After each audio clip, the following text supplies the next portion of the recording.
আমাদের ভারতবর্ষের প্রধানমন্ত্রী শ্রী নরেন্দ্র মোদী 2047-এ যে টার্গেট নিয়েছে বিকশিত ভারত গড়ে, সেই বিকশিত ভারত গড়ার জন্য আমাদের একটি সুস্থ এবং স্বচ্ছ ভারতবর্ষের প্রয়োজন। সেই সুস্থ এবং ভারতবর্ষ করার জন্য আমরা এই মডেলটি তৈরি করেছি। এই মডেলটি তৈরি করার কারণ হলো, আমরা যখন কোনো পাবলিক প্লেসে বা কোনো বাজারে যাই, তখন আমরা রাস্তার যে কোনো পাশে বা যে কোনো জায়গা অনেক নোংরা পড়ে থাকতে দেখি।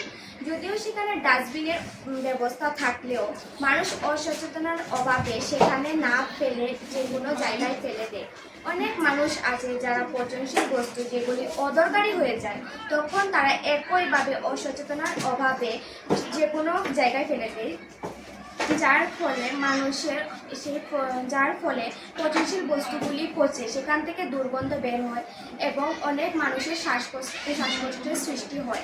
আমরা এও দেখেছি যে রাস্তায় বিভিন্ন জায়গায় যখন জল জমে থাকে, তখন সেখান থেকে অনেক মশামাছির সৃষ্টি হয় এবং মশামাছির থেকেই অনেক রোগ ছড়ায়, যেমন কি ডেঙ্গু ও ম্যালেরিয়া বিভিন্ন রোগ।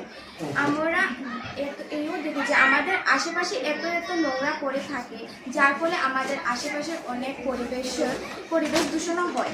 তাই আমাদের প্রত্যেক ভারতবাসী এবং প্রত্যেক ভারতবাসীদের ভারতবর্ষ সুস্থ এবং নিজেকে সুস্থ রাখার জন্য আমাদের আশপাশ পরিষ্কার রাখতে হবে।